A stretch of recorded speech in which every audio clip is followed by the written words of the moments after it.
That is how I started, and I realized, oh, if I just really put my mind hard and just be smart about it, there are ways to make a lot of money.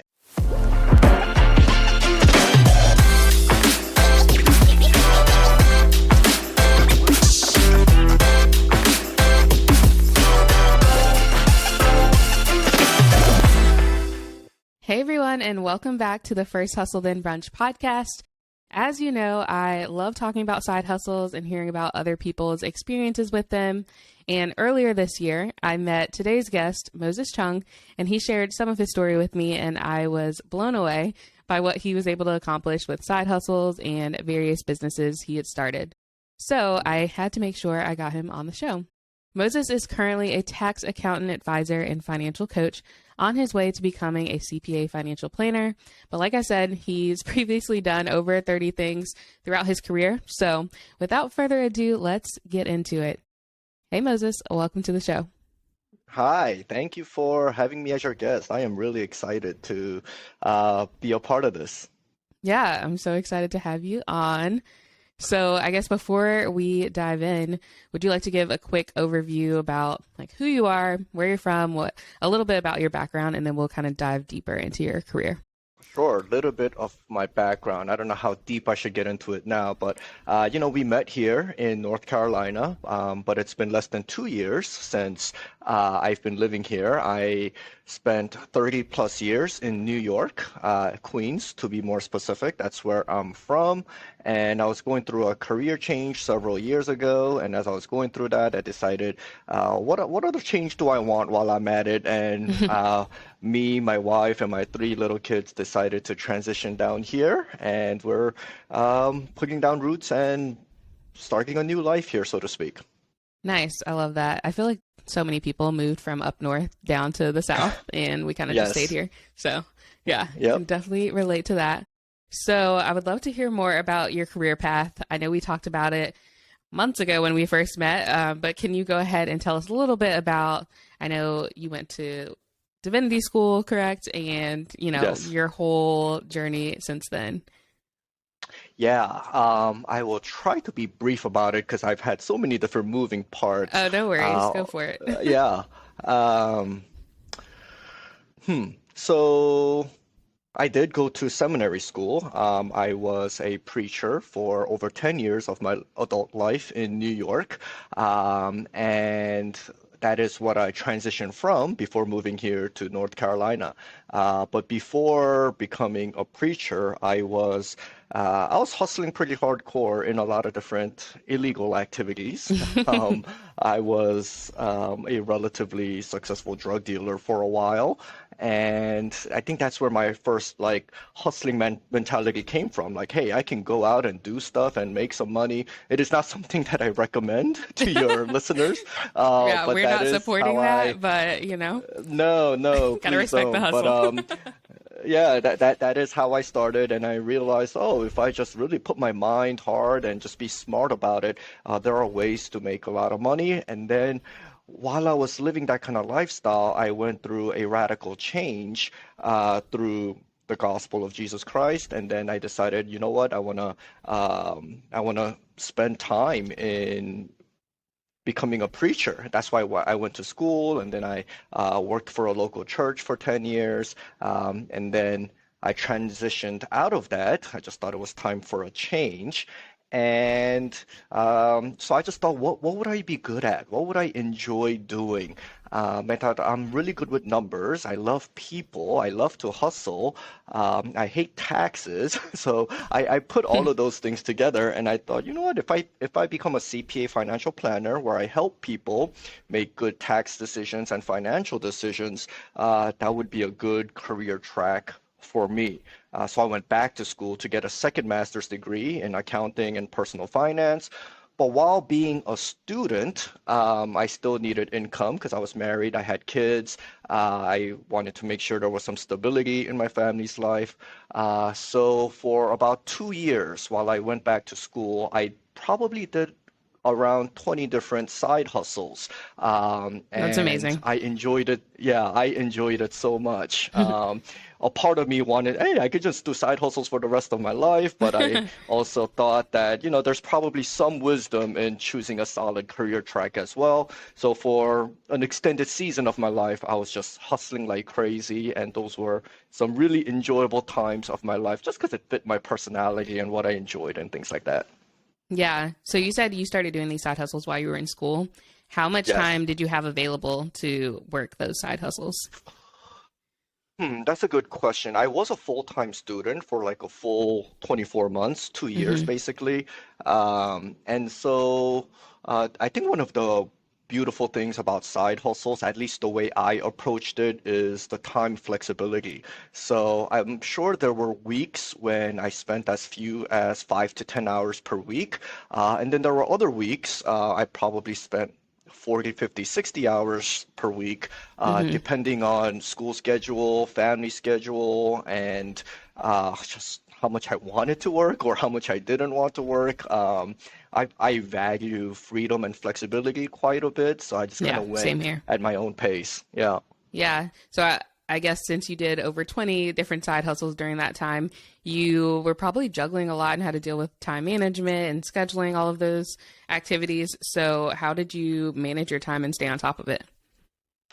Yeah, so when I decided to step down from my church position, which was a typical W-2 salary type of situation, I basically started, what can I do immediately for income? And the first thing that came to my mind was like Uber slash Lyft, Hmm. because I thought, you know what, that's literally you do whenever you want. And then I quickly learned there are some peak hours where you can make more per hour type of thing.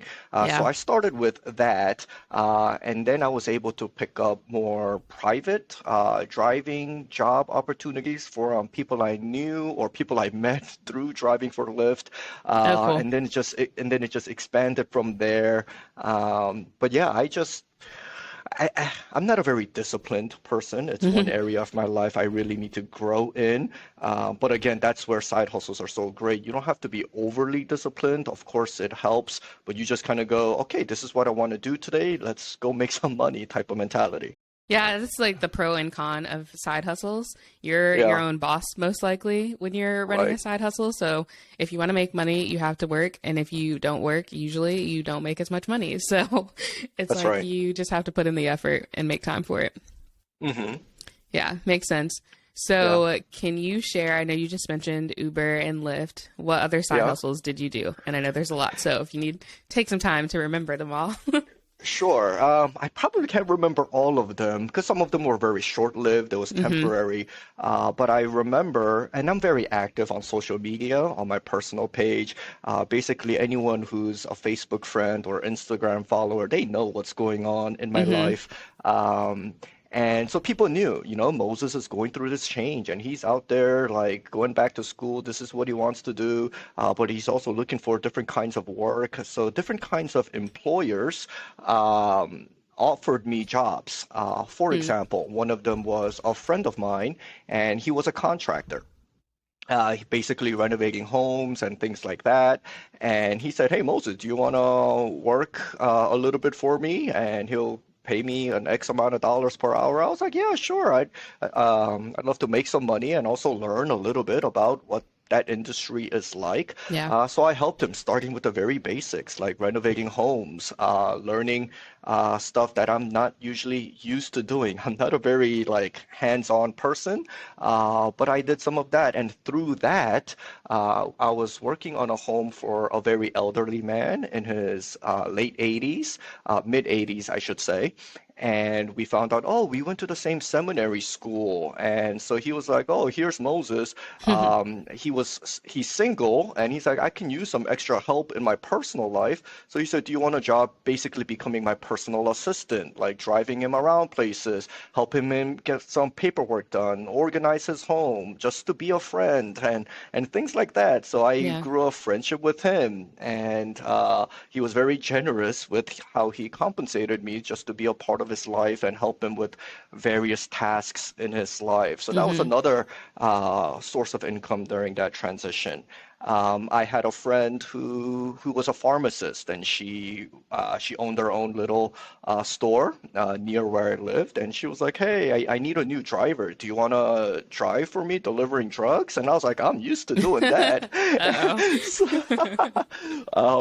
but I hit up like all five boroughs of New York City, Long Island, and she was so impressed. Like, I've had other drivers, but no one finishes as fast as you. And I was like, I know these streets like the back of my hand because, Yeah. I was doing a lot of this stuff. So, being a delivery driver for my friend was also really good for multiple reasons. Obviously, it was a source of income, it was helping a friend out.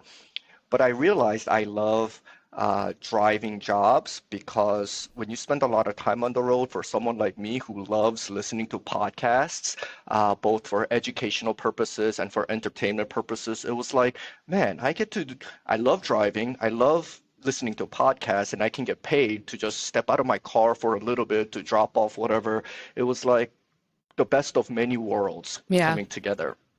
So that was another side hustle. And then summer rolled around, and then COVID hit, the COVID shutdowns. Mm. And in New York City, the COVID shutdowns were pretty extreme, and that's Yeah. probably an understatement. Yeah, I remember seeing And pictures. It was a ghost town. yeah, it was incredible because it's just not what we're used to in New York Mm-hmm. City. And everyone was stuck at home.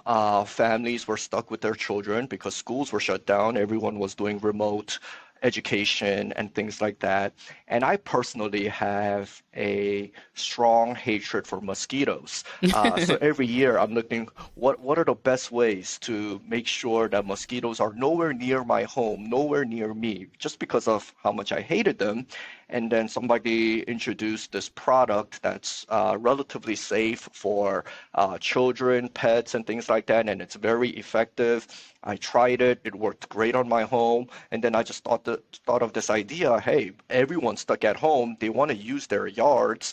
So Mm. I started a business of just basically spraying mosquito spray in people's yards, and I knew where the more affluent neighborhoods were, especially in Long Island. So Yeah. I asked some friends, hey, can you join your local community Facebook groups and say you know this person who's really good with mosquito control in your yards, and then I'll give you a discount on the services. And then, oh That's man, so like smart. I made a killing doing that because most people don't want to spend their summer Yeah. hot hours like out there spraying stuff, but I was willing to Mm-hmm. do that. Right. And over just a few months, I probably made like 30, $40,000 just doing that. So it was like That is it was wild. great. Yeah, so those are some of the things that I did in the course of about 1.5 to 2 years for extra Yeah. income. And it sounds like a lot of that was through connections and networking with other people, and it kind of grew from there. I love that you mentioned that because um, while I would like to think that I just have these natural skills that I was able to implement right away, the connections were certainly a huge part of it. And it certainly helped that I just naturally love to connect. I love meeting people, whether new people or old friends, whatever it is, I love connecting with people. And as I have built years and years and years of relationships with people, people who like me, trust me, and all of that.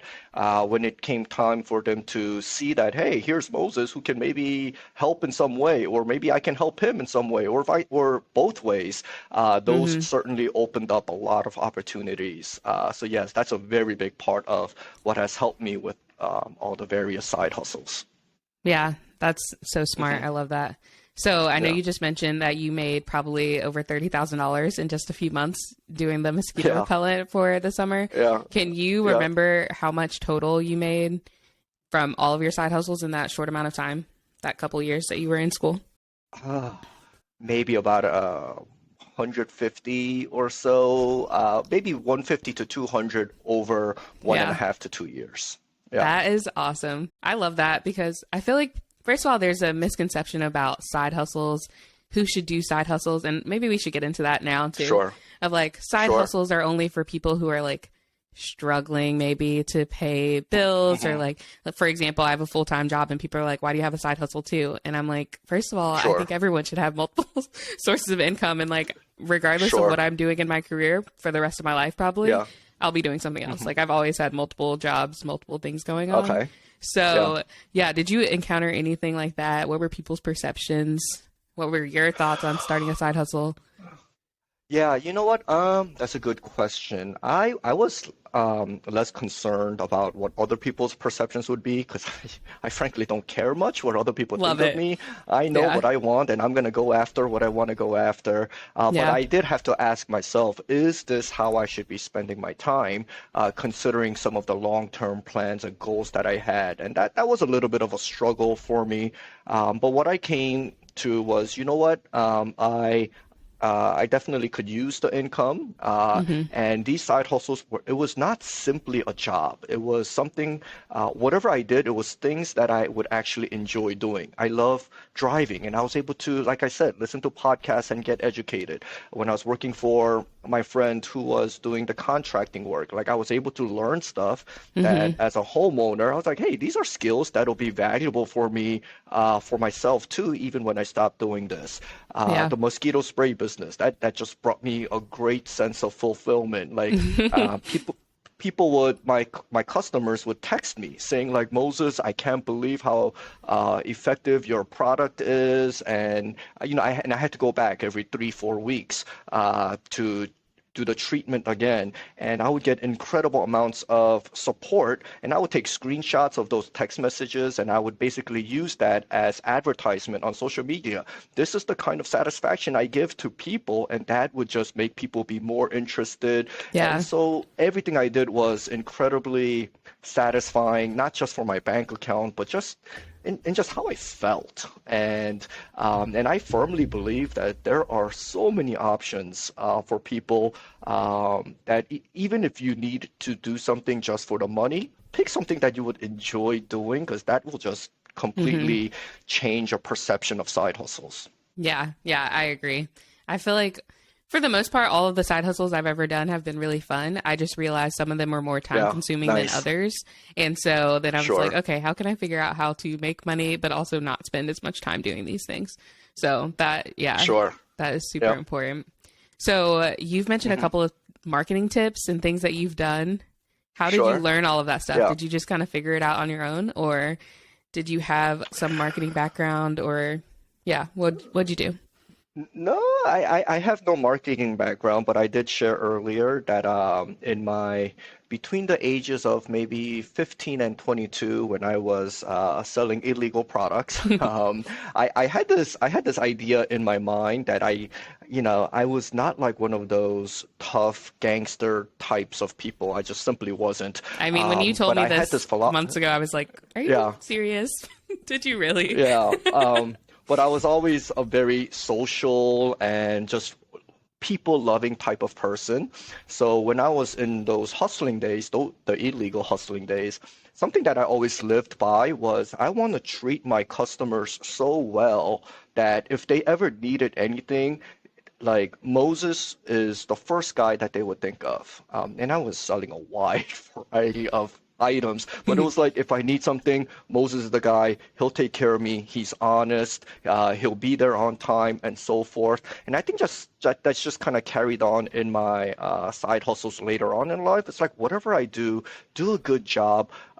Satisfy your customers or your friends or satisfy people in general, Hmm. because that just opens more opportunities. And so when I took the screenshots that I mentioned, it's good because when I shared that on Instagram or Facebook, it was not me telling other people about myself, but it was like me saying, this is what other people are saying. Right. These are how other people are so satisfied with what I am able to provide. Are you interested in this? And I feel like that had a greater impact than me saying, this is what I can do. I will come to your home and do this and this. It's like, no, look at the testimony of others. And that was, Hmm. I don't know. It just, I love using other people's words to help expand my reach. Yeah, I think that's super smart. And even today, that's one of the best ways I feel like to get new business Hmm. is word of mouth, Sure. testimonials, sharing Yeah. other people's Yep. stories and Hmm. success with whatever product you're selling or whatever Right. service you're offering. So, yeah, you were probably way ahead Hmm. of the times with that. So, yeah, Yeah. that's awesome. So, what are some of the financial goals that you've been able to achieve that you're most proud of thanks to these side hustles? Thanks to these side hustles. Yeah.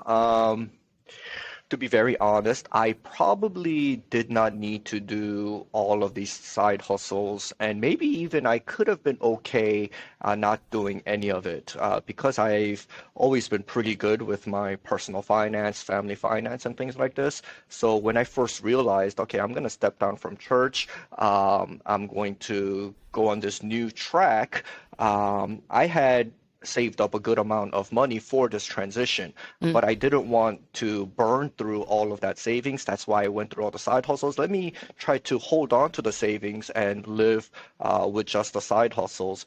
And I think that was a huge accomplishment for me to support my family, yeah. wife and three kids, and we're single income family. We homeschool our kids, so it's not like my wife had a full-time job that was Hmm. helping pay the bills. But just through side hustles, being able to keep up with our family finances until I finished school and getting a job, it was a huge accomplishment in my opinion. Oh, yeah, for sure. Um, yeah, and that doesn't also mean that we were living like we were poor people, so to speak. Hmm. We do live relatively frugally. I'm always turning off the lights everywhere around the house. I'm always like lowering the thermostat a little Yeah. bit during the winter, and Hmm. little things like that.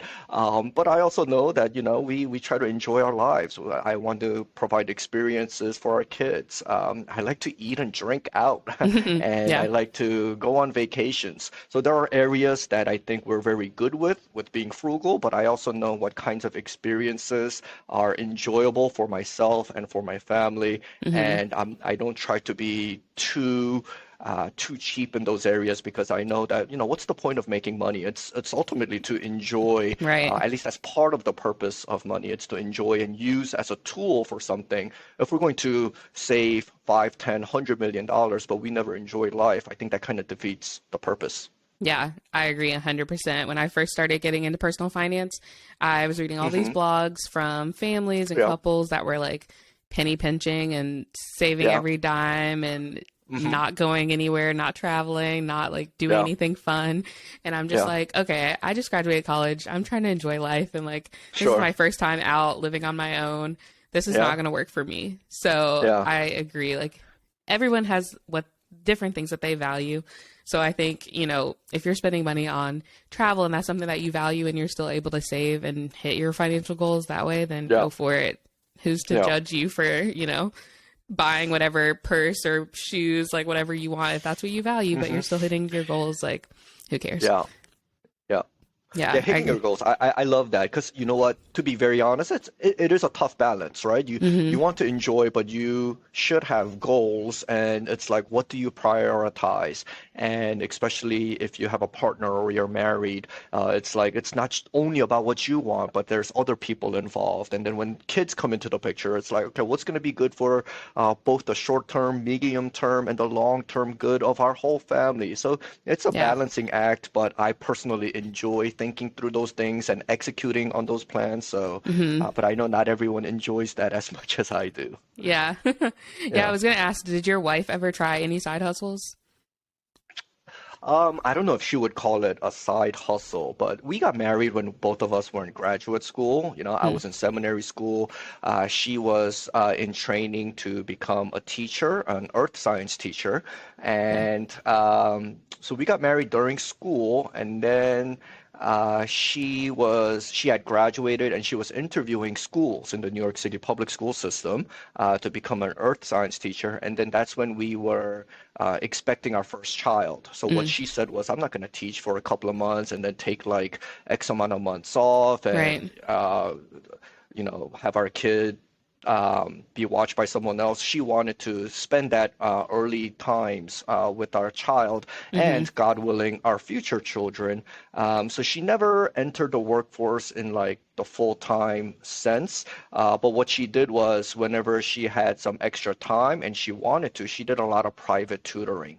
Oh, So I yeah. guess that is kind of like a side hustle or side Yeah, gig. that's a good one for Um, teachers. yeah, yeah, and especially for science teachers Hmm. who was all certified to teach in the school system, she was pretty much in demand. So she enjoyed doing that because she had spent so much of her college life like learning this stuff. She was passionate about rocks, Hmm. and so like for her to have an opportunity to use her training to privately teach some students, she did some of that.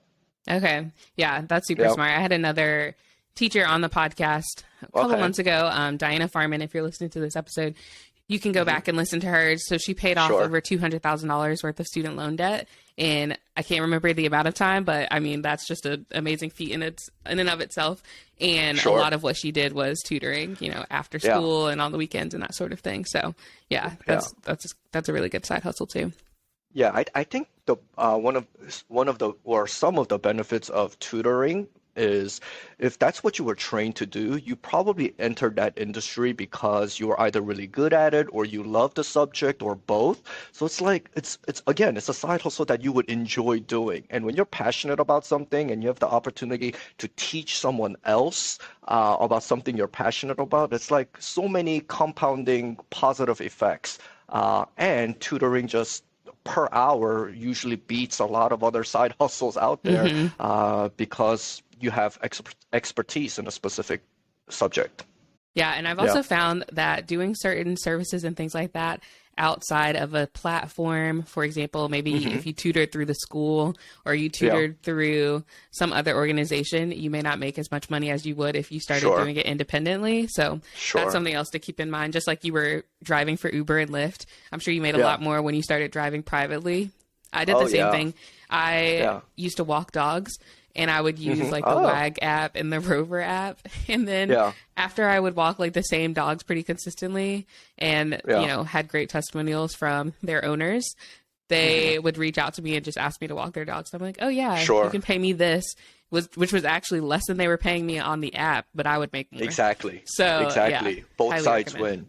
Yeah. Yeah. Exactly. And I like what you're saying over there because I've actually thought a bit about using these third-party platforms to get clients. And I really want to say, while certainly when it comes to just the income aspect of it, doing everything independently, you will get paid more. And you Hmm. can probably, your clients or customers will probably pay less. So it's a win on both sides, but I would at the same time not say that that's the right way because going out and trying to get your own customers and Oh there's more yeah, work involved for sure.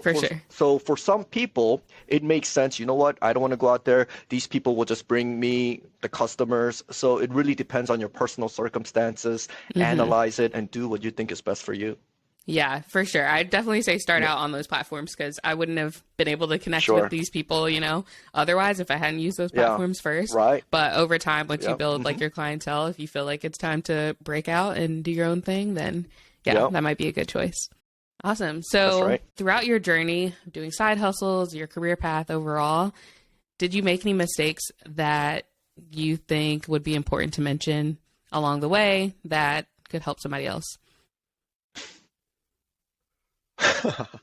Yeah, I mean, I don't know a single day that I don't make a mistake. I'm always making mistakes along the Love way. the honesty. Yeah. Um, yeah, well,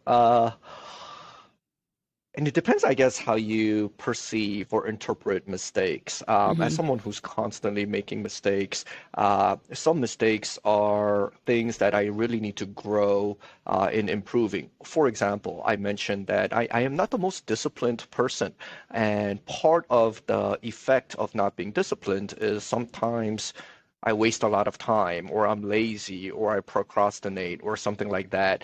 And so that's an ongoing issue for me, to be honest. Like, how do I make the most use of my time? We're all given 24 hours a day. Certain Hmm. amount has to be for rest, some for work, some for family, or what other priorities that are pulling at our lives.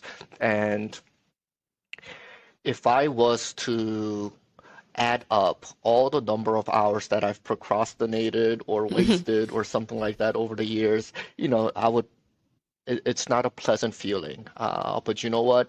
Um, Dwelling on those kinds of mistakes, I know it's not really gonna help me Right. Yeah. unless I think about that and I go, okay, you know what?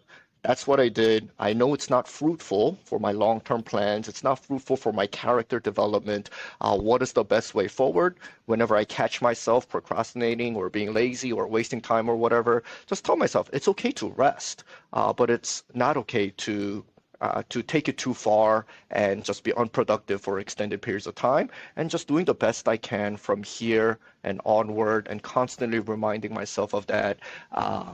I think that's probably the biggest mistake Hmm. that I make in my life is just not time management issues. Yeah. I mean, I feel like a lot of people can Yeah, relate to that, especially in this day and age where we can watch Netflix all day long if we want, and just sure. binge and relax during a Yeah, pandemic. No one had anything to do, and it's like, yeah, I mean, yeah. you hear these stories of people coming out of the pandemic and they've like started businesses and made hundreds of thousands of dollars, and you're sitting there like, wait, what Hmm. did I do during the pandemic? Like, was this the same time Yeah, frame that I yeah, was living in? yeah, Because I was just sitting around, yeah, waiting for me to yeah. be able to go outside. Hmm. So yeah, we all kind of go through that, but the best thing is to move forward now and like Yes. start from scratch here and kind of set up what you want to do moving forward. Yeah, I I think love that's a good idea. encouraging people to remember uh, that they can do better from here. And it's not Hmm. like simply a positive, like motivational talking kind of thing, but like seriously, unless we have some kind of disability, for most people who are of sound enough mind, who have a capable body, who can do some work, we can start taking steps, even if it's baby steps, forward in the right direction. And a lot of times, just taking those initial steps, which is a lot of times the hardest steps to take. But once we Hmm. take those initial steps, a lot of times it's like a snowball effect where we just get more True. motivated and Yeah. more interested and more able to do more and more. And I love to nudge people in that direction. Yeah. I love that. Hmm. So I know Yeah. you mentioned that you were pretty responsible with your finances before you started Hmm. these side hustles. Where did you Yep. learn some of these personal finance tips? Who were you listening to? Did you read books, podcasts, any gurus that you recommend? Yeah, I think even as a child, I got pretty conscious of it because I did not grow up from much. You know, my dad was a pastor, and it was a small church, and we just didn't have much. And even as a young child, I remember being very jealous of my classmates. You know, like they would wear these sneakers called LA Gear, where every step they took, it would like light up, and I would be like, "Oh my goodness, I want that." When I started playing basketball, I wanted some Nike sneakers because that was the cool thing. But whenever I Hmm. asked my parents, the reality was they couldn't afford Nike sneakers for me. So I would always have to settle for Reeboks, for example. Oh my gosh. And, and so when I realized, oh man, like, you know, if you, to get what you want, at least materially speaking, and I know life is far more than just materials, but as a child, there were material things that I wanted that I couldn't Hmm. have. And so I learned if I want something, I have to go get it or I have to save everything. And so that I think like it was ingrained in my mind. Like you got to be smart with money because if you Hmm. just waste it, you're not really going to get what you want. And then again, that kind of started with the whole illegal hustle life where I was like, I need to go make money to really get what I want. And then I was able to, you know, whatever money I made from that, I was able to, even though I really enjoyed going out and all of that, and I did spend a lot on leisurely activities, I was always able to make sure my business in that regard was able to keep growing as well. So it was kind of like self-taught along the way. Yeah. And then sometime in my 20s, I was listening to the radio, and I was listening to this guy, Dave Ramsey, before Mm. I even knew who Dave Ramsey was. And I was like, hey, this guy's saying some what I thought was common sense stuff. And the more I listened to him, I started learning more about personal finance stuff. And then after listening to him for a while, I looked up other people who are in the personal finance space. It just expanded from there. And I would highly recommend to people like Joshua Sheets of Radical Personal Finance. He really changed my perspective on things in a positive way. But Okay, you I know what? haven't There heard are of him, so so I many need to listen. resources. Yeah, yeah, listen to him. But you know what? Like, different people enjoy different types of podcasts or YouTube or social media, and there's so much out there. Get a little taste of who you might like and just learn because there's so many resources out there. Yeah, I think it's Hmm. become way more accessible thanks to social media. There's so many personal Sure. finance like TikTok and Instagram Yeah, accounts out there nowadays. yeah, So like, yeah. yeah, you could definitely find somebody to relate to. And I also love that there's so much diversity too. So it's not just the Sure. same like old white guys teaching personal Yeah, finance anymore. There's women, there's people of all different races hmm, and backgrounds and careers. So yes. yeah, I love that. Yeah, so many flavors. Yep. Exactly. Well, Hmm. this has been awesome. One of the last questions I always ask my guests before we end is what is the most important lesson you've learned when it comes to entrepreneurship or money management that you wish you had learned sooner? Oh, that's good. That I wish I had learned sooner. I will share what I think is very important that I think I did personally learn at an earlier time than Hmm. perhaps most people. But again, if money or wealth is supposed to be a tool or instrument for a certain way of life that you think is appropriate for you, um, enjoy the process. Like whatever you do, I'm fairly convinced that you can find ways to do side hustles or to do entrepreneurship with things that you enjoy. So whatever you Hmm. enjoy, start thinking, okay, this is what I love. How can I monetize that? How can I create a source of income through the things that I would enjoy? Because I would hate for someone to say, yeah, I did this. I hate doing it, but I'm just doing it because it pays the bills or whatever. Yeah. I would say, you know what? Sometimes you just got to do what you got to do, but sometimes you can do what you got to do while enjoying the process as well. So find what you can enjoy during that process. That would strongly encourage that. Yeah, I love that. I feel like most people, when it comes to their career, that might be something that you're doing just because you need to do it to make money. But when it comes to side Sure, hustles, like that should sure. 100% be something that you enjoy. Like I can't even Yeah, imagine doing a side hustle that I didn't enjoy. It yeah. just would, What a first of all, drag it'd be on very life, right? Like, unfulfilling. yeah, And then it'd be, yeah, you're yeah, like spending your time doing this. It would just, I would yeah. hate it. But Yeah, agreed. I Totally agree. agree. Yeah. Well, awesome. Well, where can people find you? Where can people find me? That's a good question. Well, I currently work as a tax accountant and tax advisor at Horizon Tax Advisors. We are in Cary, North Carolina, right outside of Raleigh. I imagine there aren't too many Moses Chungs around, so you can just Google me. I love connecting with people on social media. To be very honest, I don't friend or accept people that I've never met. But if you tell me that, hey, I heard you on First Hustle Then Brunch podcast, then I'll be like, you know what? There's a connection there. I just want to make sure there's some kind of Yeah. connection. No, I But I'm understand all over the 100%. place, and yeah, I would love to connect with your listeners because if they're listening to you, that means they have similar interests, and I would love to see how we can just build a relationship. Awesome. Well, thank you so much. And I'll Yeah. be sure to put all of this in the show notes too. Okay, great. Thanks for tuning in to the First Hustle Then Brunch podcast. If you enjoyed this episode or learned something new, I'd love if you subscribed and left us a review. Another way to support the podcast is to take a screenshot of this episode and share it on your Instagram story. Tag me at First Hustle Then Brunch so I can repost it. Thank you so much for supporting the show, and I'll see you in the next episode.